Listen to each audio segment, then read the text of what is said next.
Емил Гаргоров притиска Даниел Георгиев, той спокойно връща назад. Станчев. Лошо подаване към Михаил Венков. Емил Гаргоров застъпва топката, възможност за втори гол. Топката дали ще влезе в 2-0 за ЦСКА, само за 2 минути. Домакините нанесоха своя удар, всичко тръгна след грешката на Стефан Станчев. Смяна за Красимир Мечев. Косокол за ЦСКА с едно докосване продължава към Долапчиев. Чочев, удар на Чочев, 7-0. Ето, че Ивайло Чочев увенчава добрата си игра с гол в 67-та минута.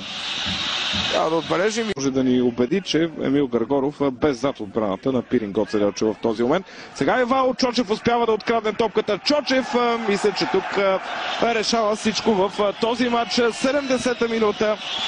Ивайло Чочев, който вкара през седми. Ромарио успя да премине през двама футболисти в червено. Апостол Попов. Той няма с кой да комбинира, принуден да играе сам тук. Апостол Попов задържа добре топката, все пак Попов опита сега центриране към задната града. Удар и 1-1, резултат е изравнен. Ивайло Чочев в 47-та минута успява да изравни резултата. Абсолютно. Може би около минута вече продължава това нападение на ЦСКА. Марсиньо. Хубава позиция сега за Милисавлевич. Удар на Чочев, 2-0. Можем да кажем, че това е един от най-красивите голове на ЦСКА от началото. 44 години Писарев. Николай Писарев най-вляво бе на последния кадър. Селекционер на Русия. Сега възможност обаче за българския тим. Шанса за удар! 2-1! Прекрасен гол! 37 минута. България излиза напред. Пълен обрат. Все още победителят не е ясен.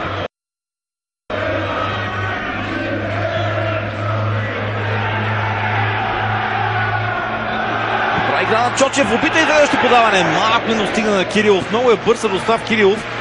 Струва ми се, че не използва.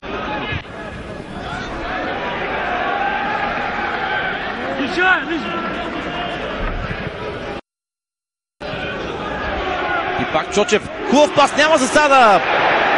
Карачанаков не успя да овладее. Великолепно бе изведен зад защитата Карачанаков. Бе по-хитрия и успя да отнеме. Чисто отнемане на Чочев. Гаргоров. Гаргоров към Милисавлевич. Милисавлевич сега центрира към Сидибай. Възможност и това е 1-0 за ЦСКА. ЦСКА повежда в резултата. Изглежда отново Ивайло Чочев не над... ЦСКА бележи попадение от статични положения и сега отново беше опасно удар и това е 1-0 за червените. Ивайло Чочев в 11-та минута открива резултата. С левия крак Чочев се оказа най-съобразителен, след като при центрирането топката. А в центъра Менди Илиев. Всичко това предпоставя доста интерес към този двубой, доста завишени очаквания, защото двата отбора би трябвало да започнат да показват по-стойностен футбол с течение на шампионата. Централен бранител на пейката на ЦСКА в случая е Апостол Попов, едно доказано име. Така че очевидно Стойчо Младенов също търси някакви промени. Чочев опитва подаване сега в ляво и тази топка може би ще бъде застигната от Милисавлевич. Получиха се неща. И топката отново е близо до наказателното поле на ЦСКА, направо вътре, а Расим изгуби баланс на тя. Ревсон подава вляво, неудобна топка за Марсиньо. Той обаче овладява. Успя да мушне към Чочев, той обаче се забави, не бе и кой знае колко удобна за него. Гаргоров в центъра. Бавна реакция от Бруно Морейра.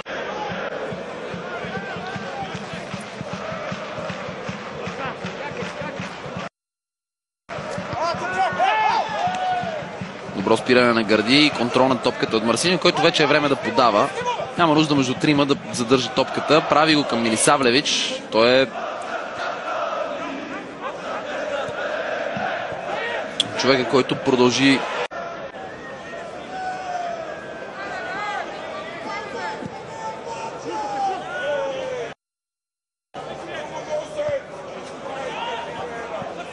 Гъргоров сваля топката с глава. След това извеждаш пас към Морейра.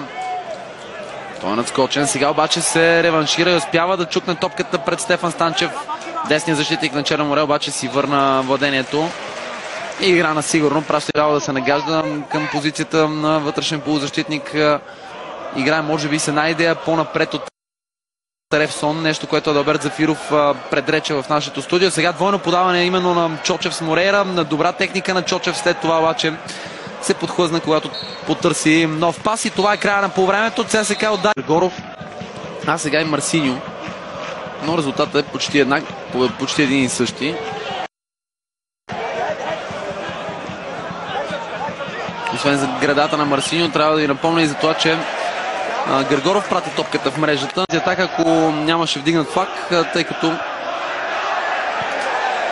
Бакари бързо видя, че това е факт и отигра ситуацията несериозно. Не можа да вкара гол.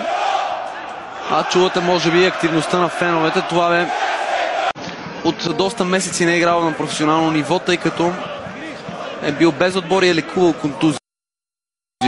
Това ще принуди Младенов да го интегрира в състава постепенно. Ето, че първото докосване на Косоков с топката вече е факт. Добра техника, удар с левия крак във вратаря Китанов. Натиска, който си личеше и през първото по време за ЦСКА, макар и безрезултатен, се увеличи доста през втората част. И трябва да кажем, че вече повече от 15 минути Черно море почти не стига до вратата на ЦСКА. Последният матч, между другото, между двата отбора на този стадион завърши 3-2 за червените. След много интересен развой, на два пъти моряците повеждаха. ЦСКА любопитен момент. Тази смяна не може да бъде извършена. Георги Иванов е бесен край тъч линията, защото Черно море за трети път в матча ще играе с 10 души в даден период. Сега моряците правят нещо много странно. Не вадят топката в тъч, за да могат да... Промениха се плановете на Младенов, който искаше да изостри нещата отпред с пускането на младия, остър и интересен футболист. Вместо това обаче трябваше да закърпа положението в отбрана и сега Апостол Попов ще партнира на Джаксън Менди в центъра на защитата.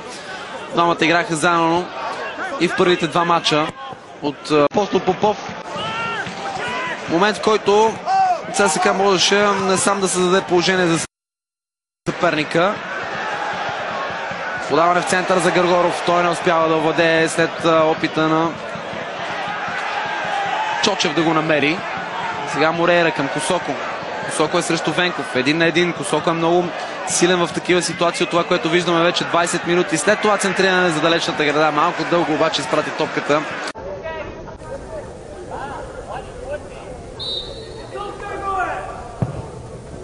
Още една добра топка и това вече е 3-0. Този път Чочев не пропуска. Футболист на ЦСКА. Назад за Апостол Попов, той не рискува и ще върне назад към Черни. Черни да не си помисли да я хваща с ръка, защото е извън в наказателното поле. Сега няма засада. Чочев комбинира и 2-0 за ЦСКА в 90-та минута. Сержини обележи. ЦСКА